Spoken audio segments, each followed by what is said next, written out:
Boa tarde a todos, sejam todos bem-vindos à edição 2022 do ciclo de seminários em Estatística e Ciência de Dados do Departamento de Estatística da Universidade Federal da Bahia.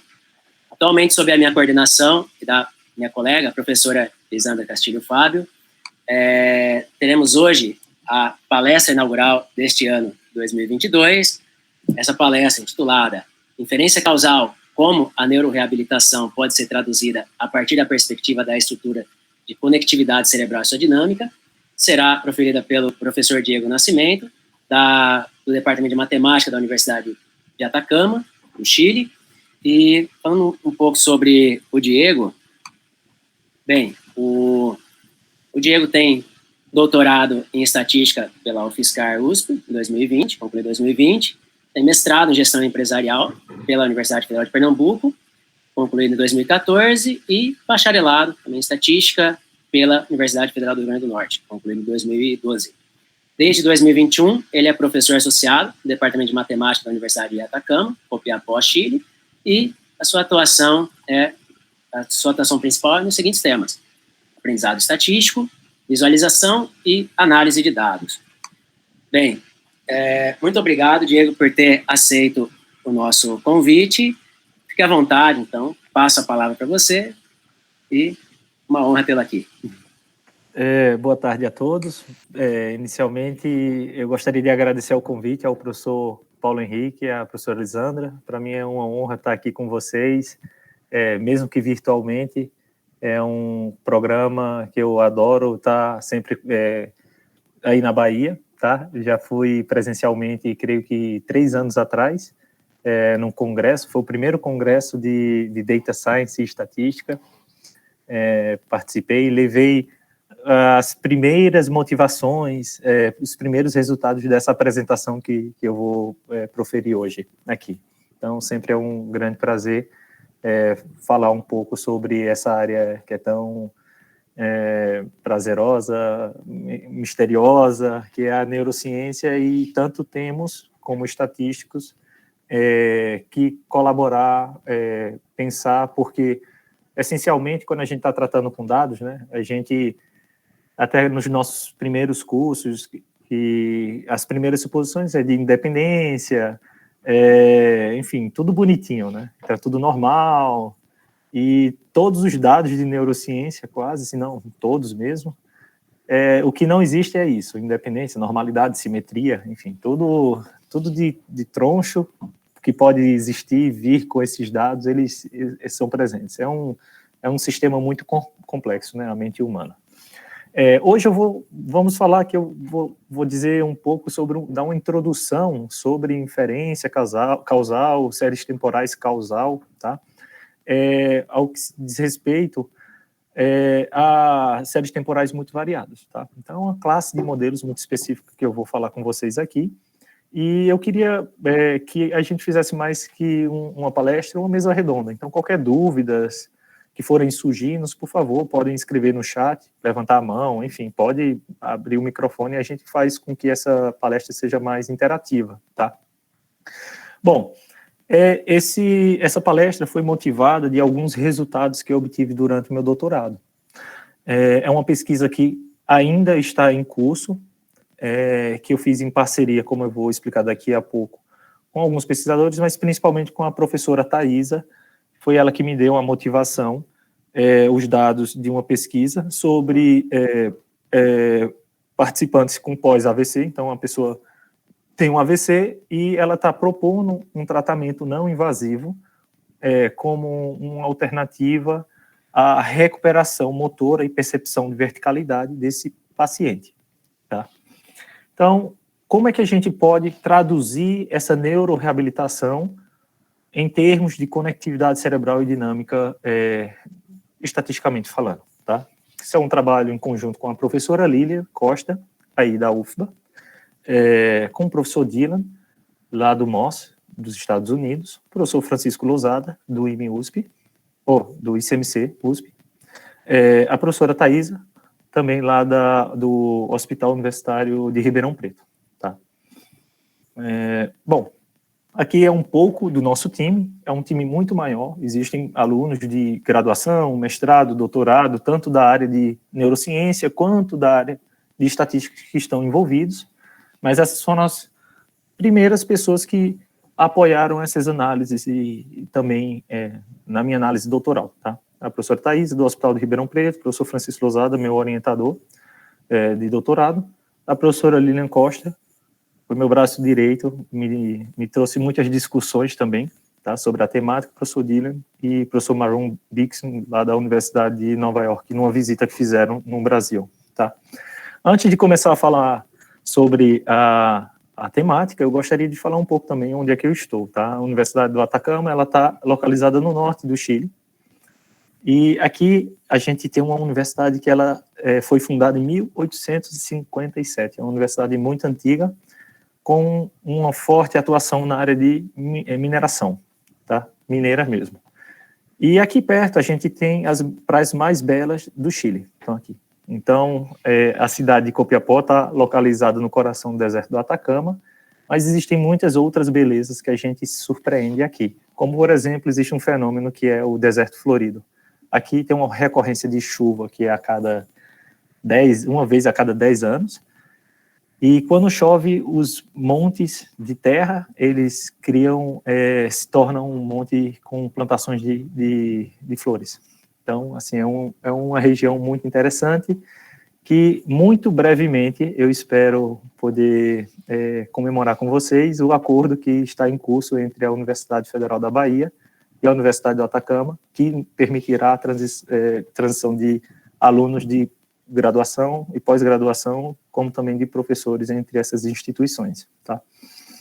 Bom, minha palestra vai seguir esses passos, né? Eu tenho uma introdução falando um pouco sobre o que é um neurobiosinal, tá? Eu acredito que não muitas pessoas, eu acho que todos aqui são da área de estatística ou são das ciências exatas, então vou apresentar para vocês algumas formas de a gente captar esse tipo de sinal, de onde veio essa minha motivação, melhor um pouco, né, de onde a gente publicou, essa classe de modelos estatísticos que foram adotados, que é um caso particular do Dynamic Factor Models, tá, que a gente denomina como MDM, mostrar um pouco dos resultados e o que está sendo analisado, tá?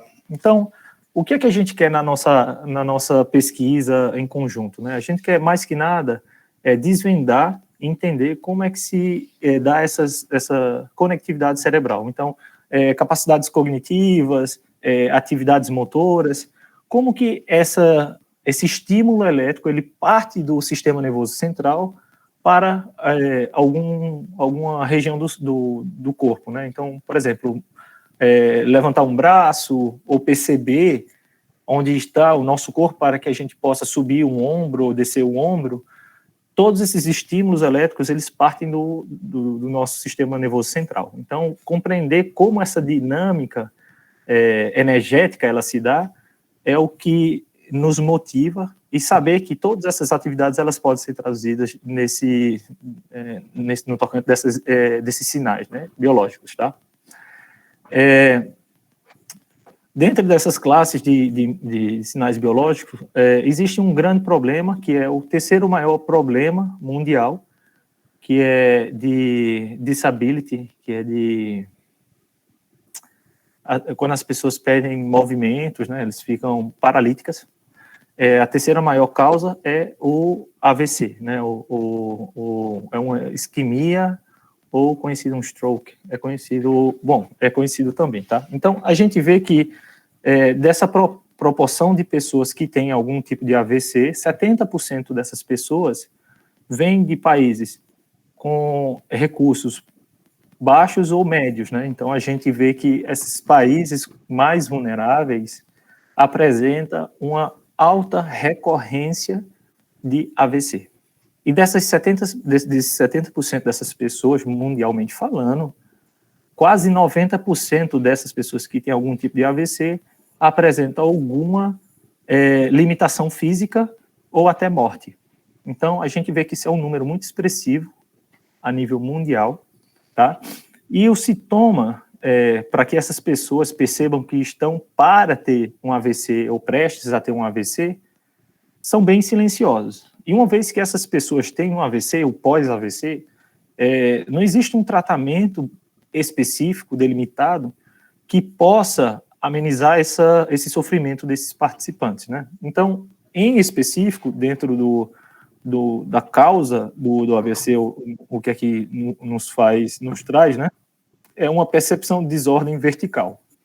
Mais que nada, a gente pode perceber pessoas que têm algum tipo de isquemia e eles acabam perdendo a capacidade de percepção da sua postura de algumas partes corporais. Por exemplo, a pessoa pode ter um AVC e ficar um pouco pendendo para um lado, por exemplo, o lado esquerdo, e ela está fazendo esse tipo de correção postural porque ela não percebe que essa angulação está sendo causada por causa dessa isquemia. Então, uma vez, se ela percebesse que ela está um pouco inclinada para o lado esquerdo, por exemplo, ela naturalmente corrigiria essa postura.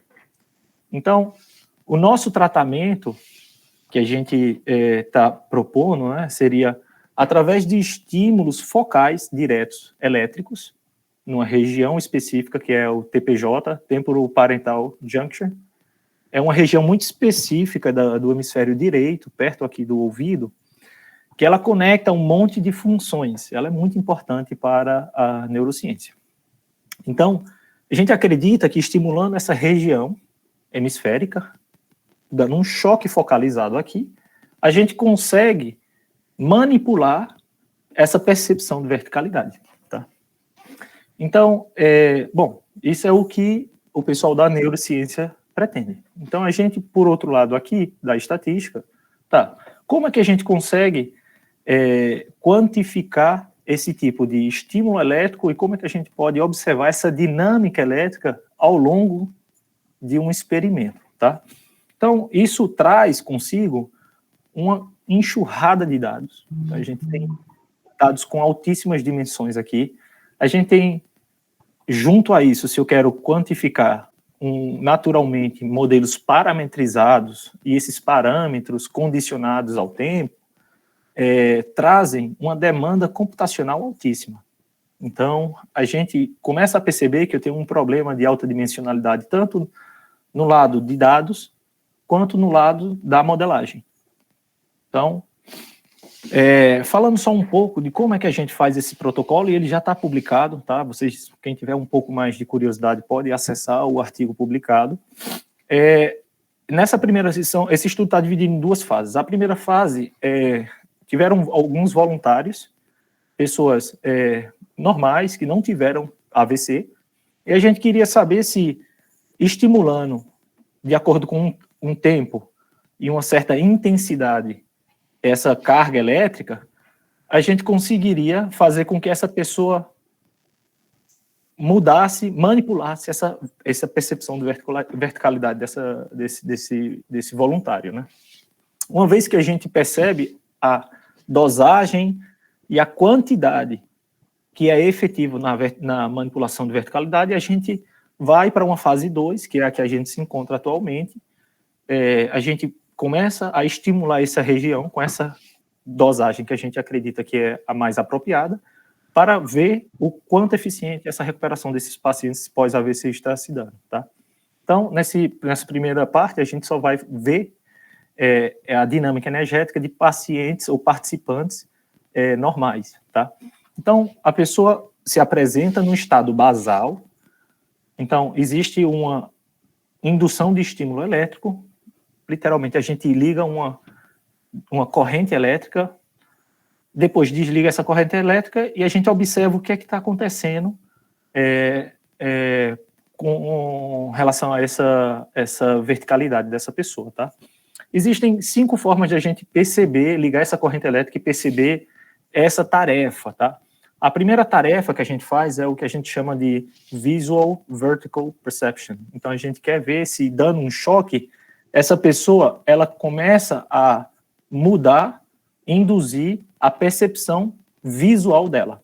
Então, é mais que nada modificar a angulação de onde é que ela está olhando. A gente também, por imagens neurais, a gente consegue também visualizar qual região do cérebro está sendo estimulada pelo DTI, tá?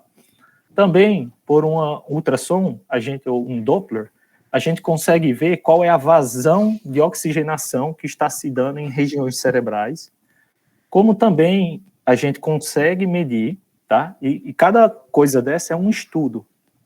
A gente também mediu o quanto a gente consegue mudar ou transferir o peso do corpo com esse estímulo elétrico, através do Weighted Bearing Asymmetry. Tem 2 balancinhas aqui. E, por fim, a terceira forma é um monte de canais, vamos dizer assim, ou radares, que eles vão captar como que esse grupo de neurônios estão aqui proximamente se comunicando entre si. Como é que está sendo essa transferência energética entre esses grupos neuronais, né? Então, essa forma que a gente capta é condicionada a um equipamento chamado eletroencefalograma, ou também conhecido como EEG.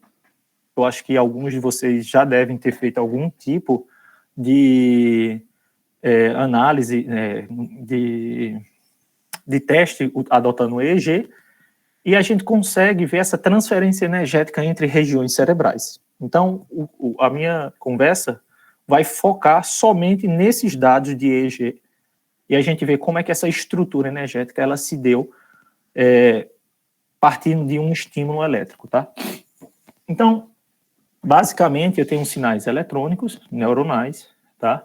O equipamento que a gente adotou, fez a coleta de dados, eu tenho 256 antenas, ou eletrodos, onde cada eletrodo desse eu vou ter uma série temporal. Então, eu vou ter 200 N, tá? De 256, e a resolução desse meu equipamento é de 1056 observações por segundo. Então, a gente esses equipamentos de eletroencefalograma, eu posso ter até, quando eu estava lá na época, até 1056 observações por segundo. Esse nosso protocolo teve uma duração de em torno de 1h15. Então, a gente consegue, talvez, dimensionar a quantidade de informação que a gente capta somente de um estudo de eletroencefalograma, tá?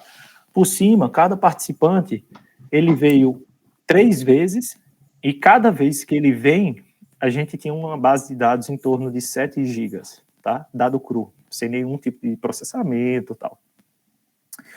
Então, a nossa grande pergunta tá, eu estimulando essa região do cérebro, como é que esse conjunto de neurônios, como que eles se comunicam? Ou seja, como é a cara dessa minha distribuição conjunta entre essas minhas séries temporais, tá? Então, como é que esses canais, essas séries temporais, elas se relacionam entre si? Então, a gente tinha o meu estímulo focal, e a gente iniciava uma indução energética nessa região, e ela tinha uma dissipação ao longo do tempo. Tá? Aqui é o local que vocês conseguem ver todo o protocolo. Então, a gente publica o resultado preliminar um resultado bem simples, inicialmente, desse protocolo, e depois a gente começa a fazer estudos, estatisticamente falando, mais robustos, modelos mais complexos para cada estudo que eu apresentei aqui, tá? Então, questões são levantadas relacionadas a esses sinais de eletroencefalogramas, como, existe algum tipo de dependência polarizada? Ou seja, existe alguma conexão que parte de um hemisfério do cérebro? No caso, se a gente está iniciando uma impulsão elétrica pelo lado direito, existe um fluxo do lado direito para o lado esquerdo, depois volta para o lado direito? Ou a energia fica do lado direito e depois é que ele vai para o lado esquerdo? Como é que se parte esse tipo de comunicação? Se é que existe essa comunicação também, por quanto tempo isso se dá? E mais que nada, como é que eu consigo medir essa variação ao longo do tempo? Ou seja, a dinâmica dessa conectividade. Bom, existe uma classe de modelos que é adotada para esse tipo de dados, que é de séries temporais multivariadas, que é conhecido como Dynamic Graphical Model. O modelo dinâmico, na verdade, já faz isso por si só. tá? Então, a gente, com qualquer modelo dinâmico, a gente consegue modelar toda essa dinamicidade, essa evolução dessa força ao longo do tempo, que a gente tem um parâmetro variando no tempo. Mas a gente adicionando essa teoria dos modelos dinâmicos junto à teoria de grafos, o que é que a teoria de grafos nos permite? Ela nos permite conectar eventos por arestas. Então, eu consigo, através de uma forma visual, descrever como é que cada pontinho desse do cérebro, cada região do cérebro, ela vai estar linkada a outra região, se é que ela estiver, ou se esse link ele é existente, qual é a força e, se ele for dinâmico, como é que ele varia no tempo. Então, essa junção da teoria de grafos com os modelos dinâmicos foi uma nova teoria, ou uma nova área que foi desenvolvida, principalmente pela Catriona Quinn e o Gene Smith, em 92, com uma classe de modelos conhecida como Multi-Regression Dynamic Model.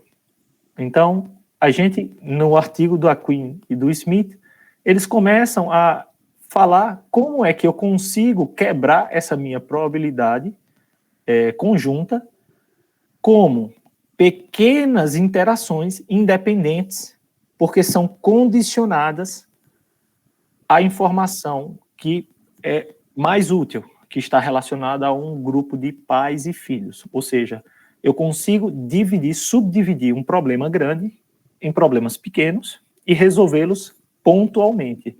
Ou seja, eu consigo estabelecer uma rede geral, observando dependências locais e esses direcionamentos deles. Tá? Então, basicamente, quando a gente consegue descrever essas relações entre pontos, eu posso ter uma direção explícita ou não, ou só um link. Então, quando a gente tem direções e quando a gente consegue, dentro de uma estrutura, respeitar algumas condições que é de não ciclicidade, eu consigo ter de um ponto de partida até um ponto de término, de tal maneira que eu nunca consigo voltar atrás, esse tipo de estrutura é conhecida como Directed Acyclic Graph. Então, é um gráfico acíclico, eu não tenho ciclos, e ele é direcionado. Tá? E essa classe de modelos de DAGs, né, de grafos direcionados, é muito importante para que a gente consiga fazer a famosa inferência causal. Tá?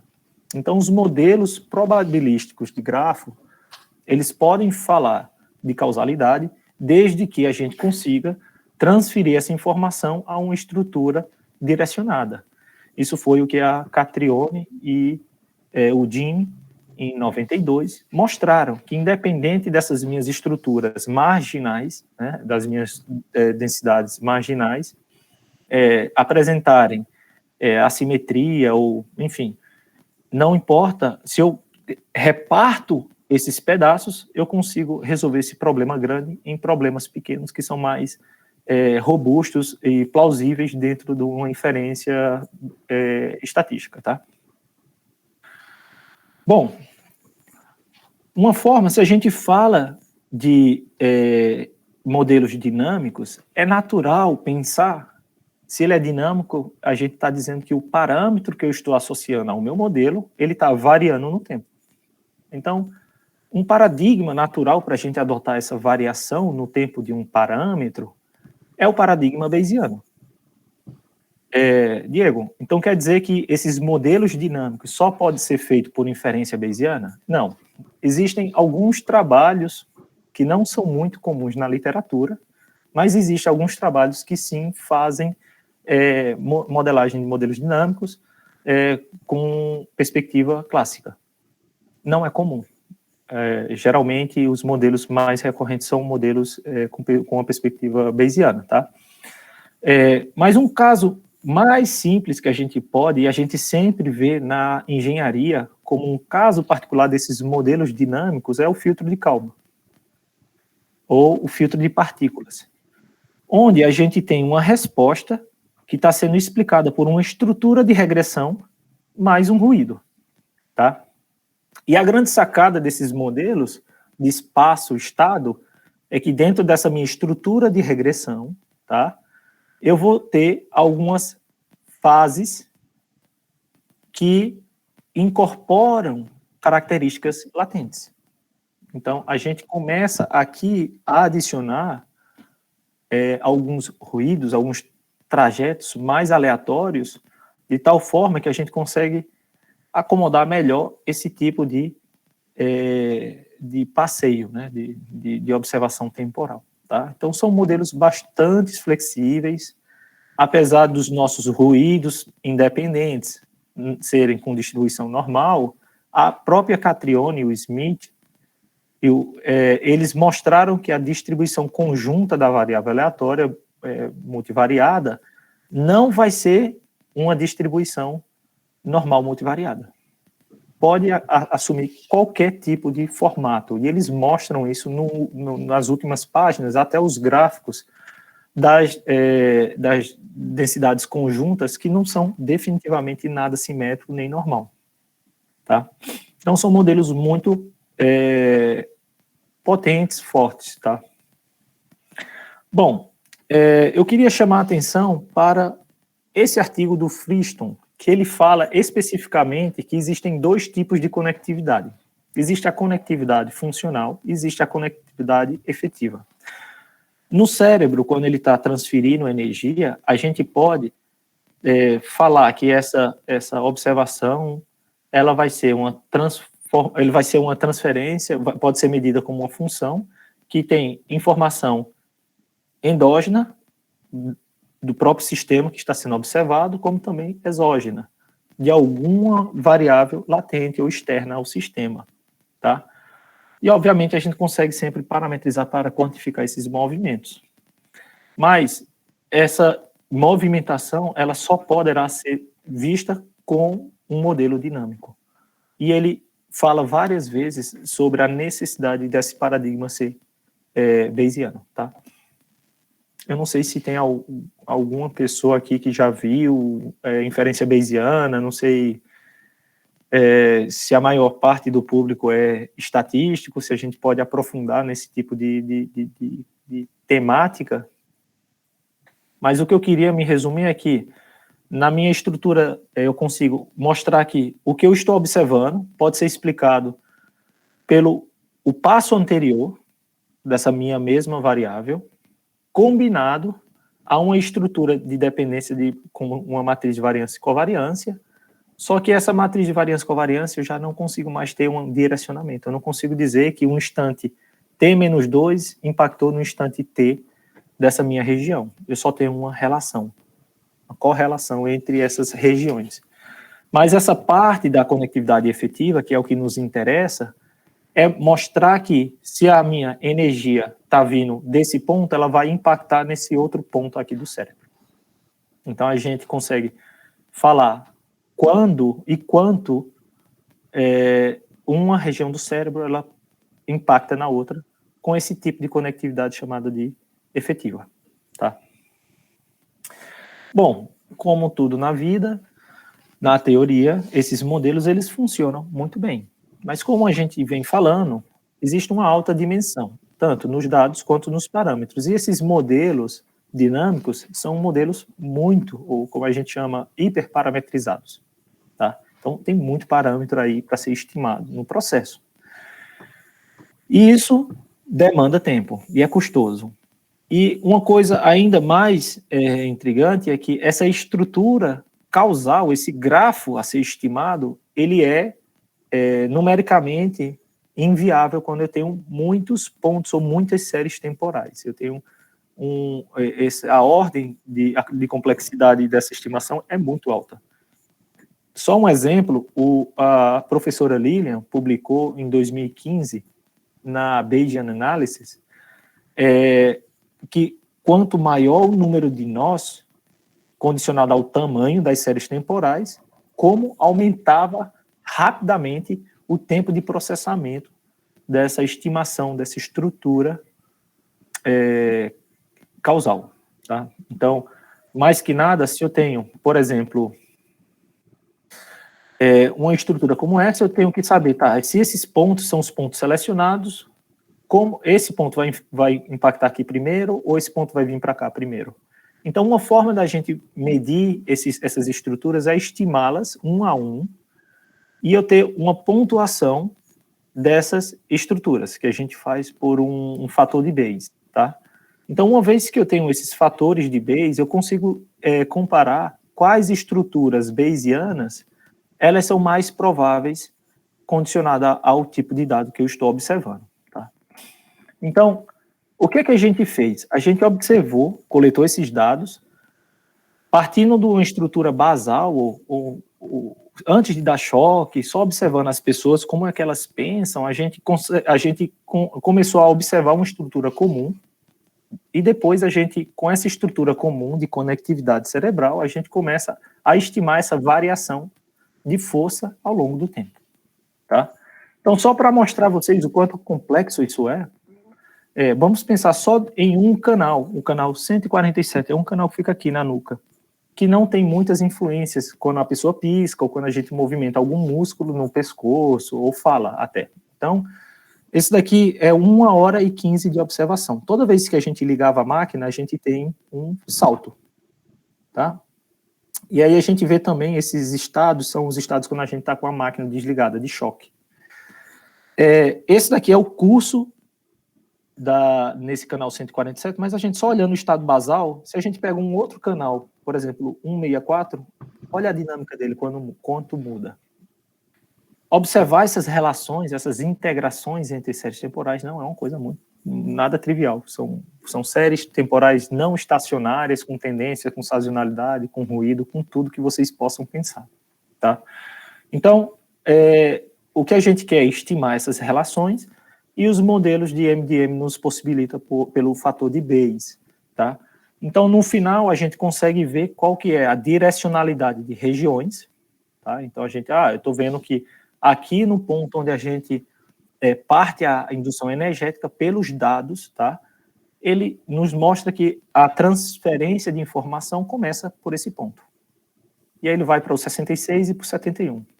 Do 71, ficou aqui. Mas do 66 ele vai para esse ponto 72, depois vai para os 47, vem para cá e volta. Então, a gente vê que existe uma transferência hemisférica do lado direito para o lado esquerdo, que volta para o lado direito, depois volta e termina no lado esquerdo. A gente já começa a estimar essa estrutura, mas ainda a gente não consegue falar só com essa estrutura sobre a dinâmica dessa transferência energética, tá? Então, a gente tem essas minhas séries temporais marginalizadas, supondo uma distribuição normal, com uma certa média e uma variância, e a gente agora tem que estimar como é que esses parâmetros dinâmicos vão se dar ao longo do tempo, tá? Então, isso daqui é só uma estrutura adotada do modelo MDM, e a gente começa a ver, por exemplo, que o beta, vamos pensar um beta desse aqui, que ele está mostrando que há um ponto atrás, no canal 164, ele tem uma força na sua média. Mas esse mesmo 164 tem uma força, um beta, para modificar o canal 66, que foi isso que a gente viu aqui, ó, esse link formado. Então, a gente pode observar essa variação desse beta ao longo do tempo, por exemplo. E a gente consegue especificamente ver a partir de qual ponto essa força energética ela já começa a ser negligenciada, tá? A gente começa também a ver com essa estrutura desses modelos de MDM, como é que a minha média começa a fazer, e eu vejo quebras estruturais no tempo, por exemplo. Então, a gente conseguiu medir, depois de eu ter estimado essa minha densidade conjunta, que a média do tempo, que é de 167 segundos, após isso, a minha influência energética ela foi dissipada totalmente, em média, tá? Obviamente, em alguns lugares, essa dissipação ela já não tem mais influência antes e outras um pouquinho depois, tá? Mas a gente consegue, com isso, observar que aos 5 minutos a gente tem uma polaridade criada muito rápida do hemisfério direito para o hemisfério esquerdo, e depois, aos 200 segundos de experimento, a gente já começa a ver algum padrão mais aleatório, tá? Bom, eu acho que eu esqueci de botar alguns resultados aqui, mas com isso a gente conseguiu ver que existem 3 tipos de induções. Na verdade, existe o sham, que é o estímulo que parece que a gente está dando choque, mas é só um controle, né? Existe o cátodo no centro e o ânodo no centro. A estimulação ela pode ser com polaridade positiva, e a gente tem ao redor polaridade negativa, ou a gente pode ter uma polaridade negativa entrando em uma polaridade positiva ao redor dessa região. Então, a gente conseguiu descobrir e falar para os nossos neurocientistas que a combinação cátodo no centro 2 mA era a melhor combinação para esse tipo de desenvolvimento de tratamento de percepção de verticalidade, tá? A gente conseguiu mostrar isso nesse artigo, num artigo publicado pela Brain Science, foi o meu primeiro artigo, e nele a gente mostra que existe uma variação, mas essas classes de modelos que a gente está discutindo aqui, que é do MDM e de modelos lineares, dinâmicos lineares, vocês podem ver mais na íntegra com esse artigo aqui da Catrione, o artigo da professora Lilian, aqui na Bayesian Analysis, que eu tinha mencionado, e no livro do Weston Harrison, que é um clássico Bayesian Forecasting Dynamic Models, tá? O artigo que eu falei também sobre o protocolo está aqui, e recentemente a gente acabou de publicar um sobre o da balança, que a gente, de uma outra forma, consegue ver que a nossa dinâmica nossa série temporal ela pode ser resumida também como uma entropia. Então, ao invés de a gente observar como uma série temporal, uma sequência de números, a gente pode resumir essa sequência em um número, que esse número é chamado de complexidade também. Tá? Bom, seria isso que eu tinha para falar. Não sei, a gente pode abrir para discussão e aí a gente pode construir esse tipo de conversa. Tá? Mas antes disso, eu queria mencionar que, obviamente, a gente não consegue fazer pesquisa sem fomentos, né? Então, agradecer à FAPESP, o CNPq e a CAPES, e ao CMEI, que foi um grande parceiro nosso, tendo até supercomputadores que nos ajudou a esse tipo de processamento. Por exemplo, esse MDM que a gente, na versão final, a gente deixou rodando 2 semanas para estimar esses parâmetros. Então, às vezes a gente precisa de um grande apoio, e lá a USP conseguiu definitivamente nos fornecer isso. Tá? Então, está aqui meu contato também, se alguém tiver alguma dúvida. Excelente, Diego. Parabéns pela apresentação e também pelo trabalho desenvolvido. Parabéns a você e também aos coautores do trabalho. Bem, a gente tem um bom tempo ainda pela frente, né? Então, pergunta, se alguém tiver alguma pergunta, alguma dúvida, um comentário para fazer, fique à vontade, pode abrir o microfone e falar.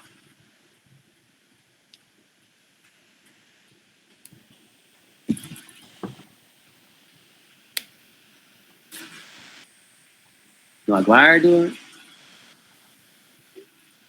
Alguma pergunta? Se quiserem escrever no chat também, fique à vontade, aí a gente lê aqui.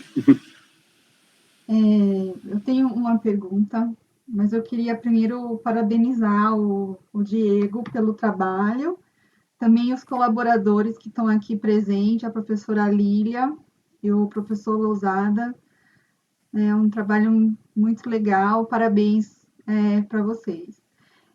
A minha pergunta, na verdade, uma é curiosidade. Você comentou sobre alguns modelos que não é recorrente, mas existem alguns modelos multivariados que são ou foram utilizados na modelagem desse estudo. E aí eu queria saber se você poderia citar algum nome, alguns desses modelos. Claro.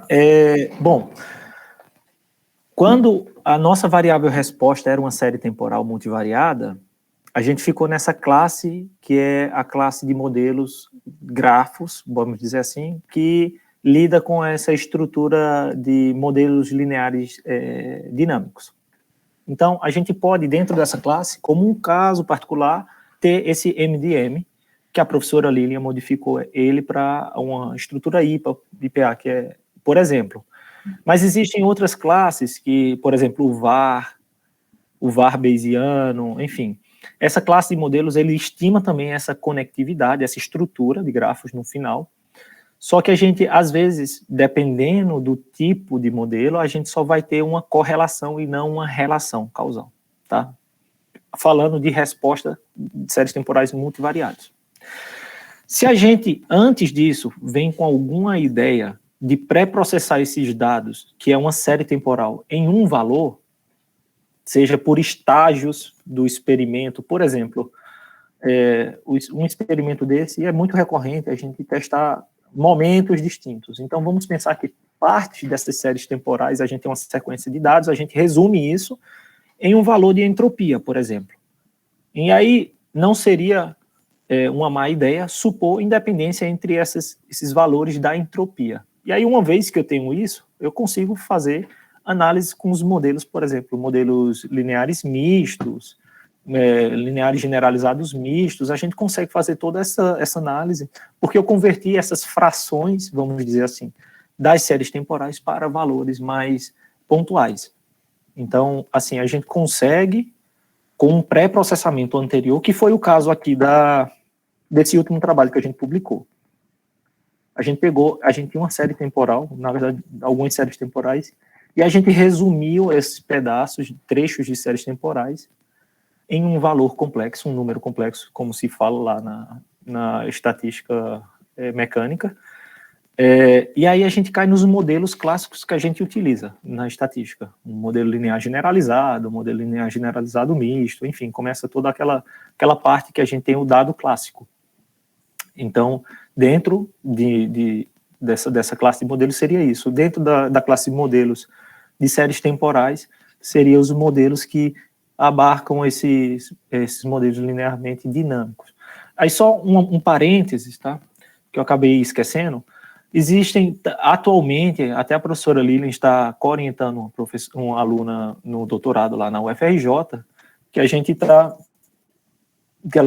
eles estão fazendo compressões no espaço paramétrico para reduzir esse número de parâmetros a ser estimados, tá? Por ser um modelo hiperparametrizado.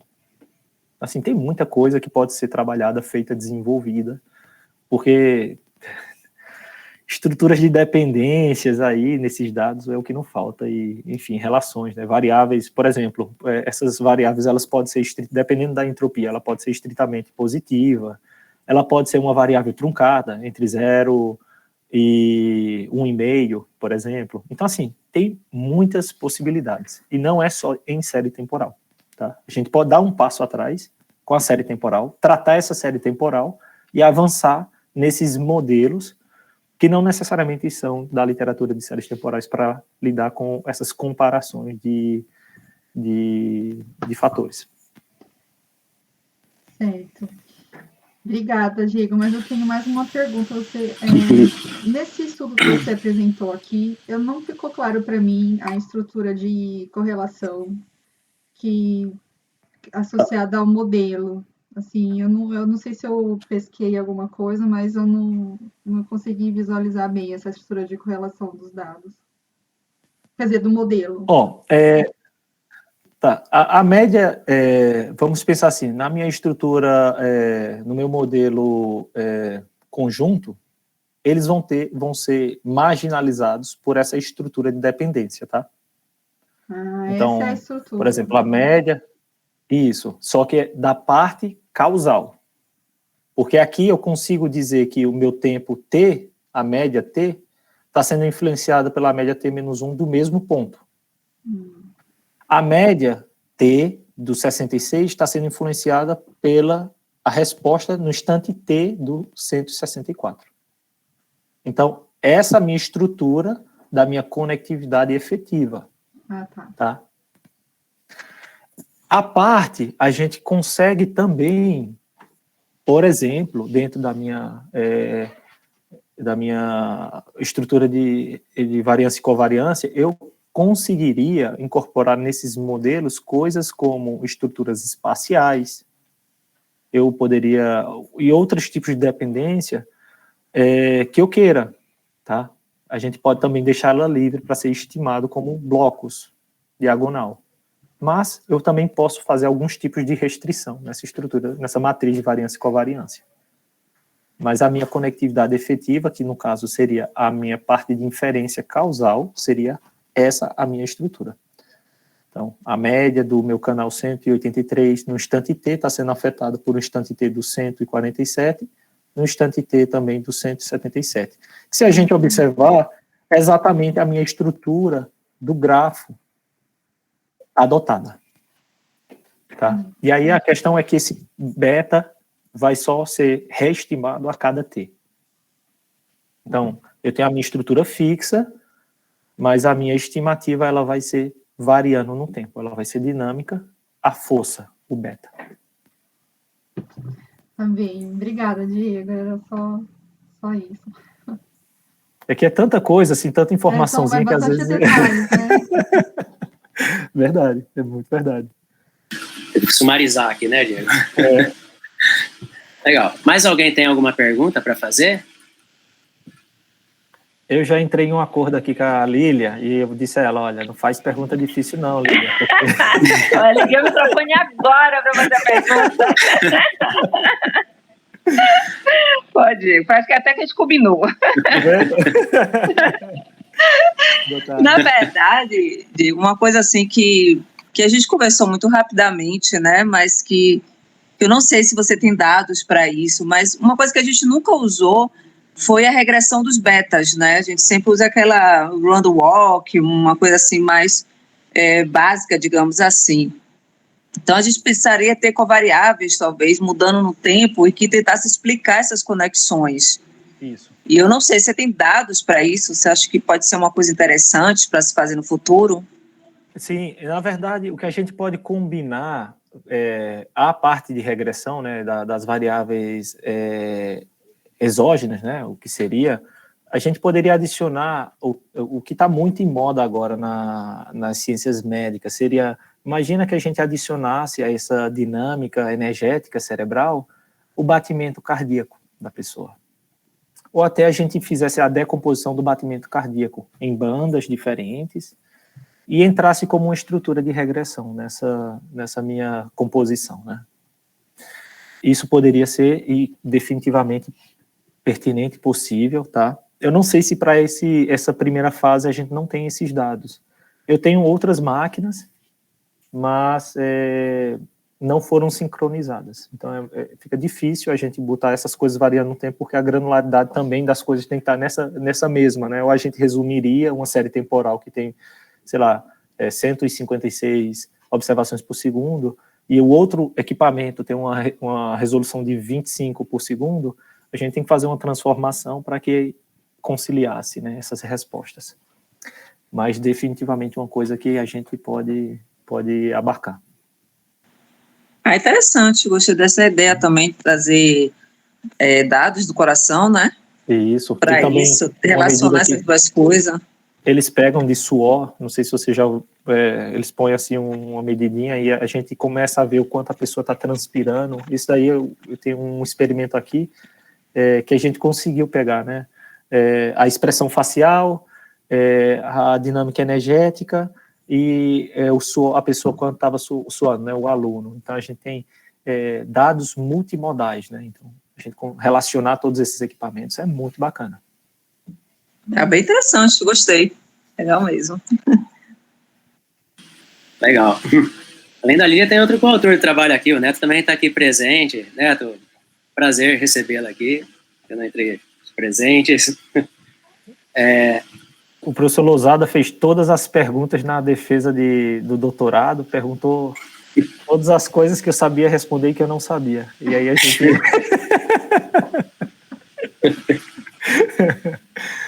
Ô, Diego, aproveitando, até aqui só pegando o gancho no comentário que você tinha feito lá atrás, né? Até porque tem alunos aqui da pós, né, que estão acompanhando e que não tiveram a oportunidade de fazer curso de Bayesiana, nem na graduação, nem na pós, né? Você comentou, né, que são raros os trabalhos que tratam o modelo dinâmico segundo uma abordagem Bayesiana, né? Segundo uma abordagem clássica, né? Queria que você falasse um pouco quais seriam os principais desafios e dificuldades encontradas, se tentarmos ir por esse caminho, né?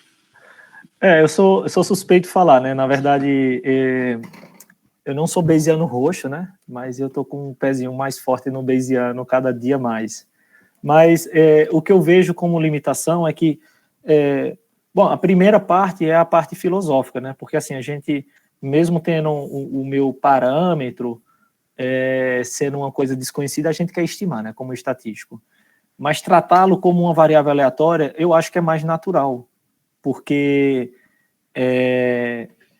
não sei, a gente adicionar uma distribuição de probabilidade a esse parâmetro e a gente fazer com que isso seja com um certo nível de incerteza, um intervalo de credibilidade associado a esse meu desconhecimento ao valor, eu acho que é natural, entende? Então, o que não acontece no clássico, mas tudo bem, não tem problema. Mas um ganho para isso aqui, e é o que a professora Lilian também falou, é que, às vezes, esses estados de estimação, né, vamos dizer assim, o começo, a gente tem até, o pesquisador tem uma intuição, ele diz, olha, a gente, no começo, logo depois do meu estímulo elétrico, eu espero que o sistema nervoso central, ele esteja carregado de energia, porque eu estou induzindo energia. Então, é natural esperar que a minha carga do sistema, ela comece por aqui, onde eu estou induzindo essa energia, essa polarização. O que também não é, talvez, plausível assumir que eu esteja com a carga energética no ponto, pelo menos, T igual a 0, do outro lado, onde eu não estou dando choque. Então, as famosas licitações de priori, né? Então, a gente ter uma intuição básica do que é que vai acontecer com ou a evolução desse meu sistema, startar, isso, às vezes, facilita bastante nesse processo de estimação. Então, é isso que eu poderia acrescentar, né? A perspectiva bayesiana para um processo de estimação para um sistema tão complexo, talvez fosse uma boa ideia saber como esse passo inicial ele começa, né? Então, talvez fosse muito bem, porque assim, o difícil é traduzir isso do ponto de vista do esperto, do cientista lá, para uma distribuição de probabilidade, né?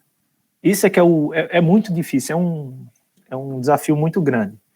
Mas se a gente, depois de um certo práticas, talvez isso não seja tão difícil.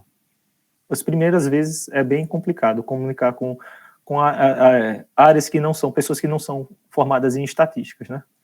Mas eu diria que talvez nessas estruturas dinâmicas, ou esses modelos hiperparametrizados, saber do seu estado inicial, eu acho que faz toda uma diferença. Tá? Legal, valeu. Mais alguém? Temos tempo ainda para mais perguntas.